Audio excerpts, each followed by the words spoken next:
Defne and the Mountains of Artvin. "Look, Grandpa Kaya," shouted Defne, pressing her nose against the window. "Are we really surrounded by mountains this tall?" Grandpa Kaya chuckled. "Welcome to Artvin, my little adventurer.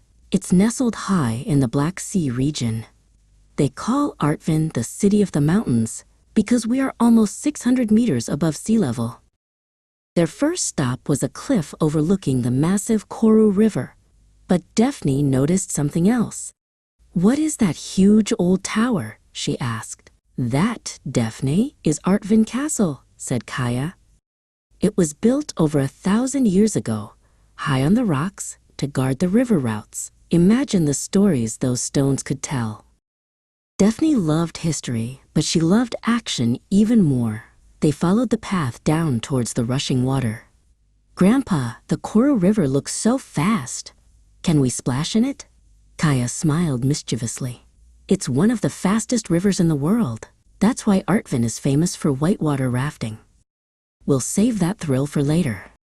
The next morning, they drove even higher, deep into the clouds, until they reached a magical spot. "Welcome to Karagol Sahara National Park," Kaya whispered.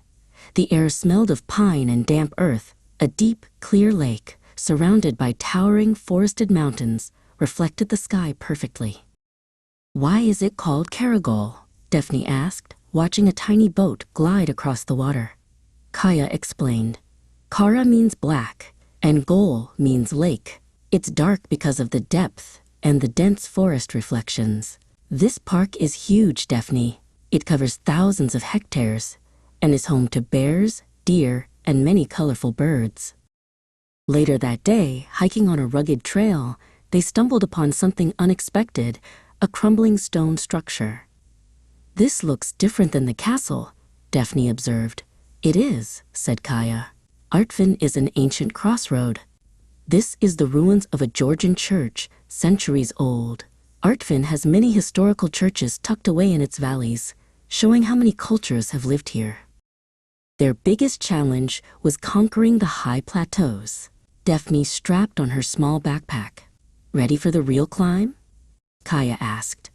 They hiked for hours, reaching elevations where only sparse grass and tough wildflowers grew. Defne learned that Artvin's mountains are part of the mighty Lesser Caucasus Range.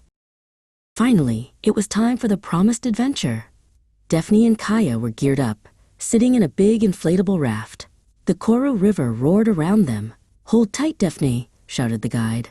The water splashed over the sides as they bounced through the rapids. It was fast, cold, and the most exciting thing Defne had ever done.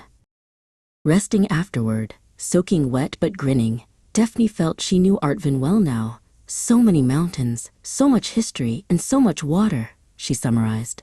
Kaya nodded. "Precisely.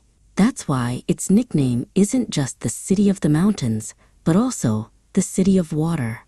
It has over 20 large rivers and countless streams feeding the entire region." Defne looked back at the towering peaks of Artvin. She hadn't just seen beautiful places.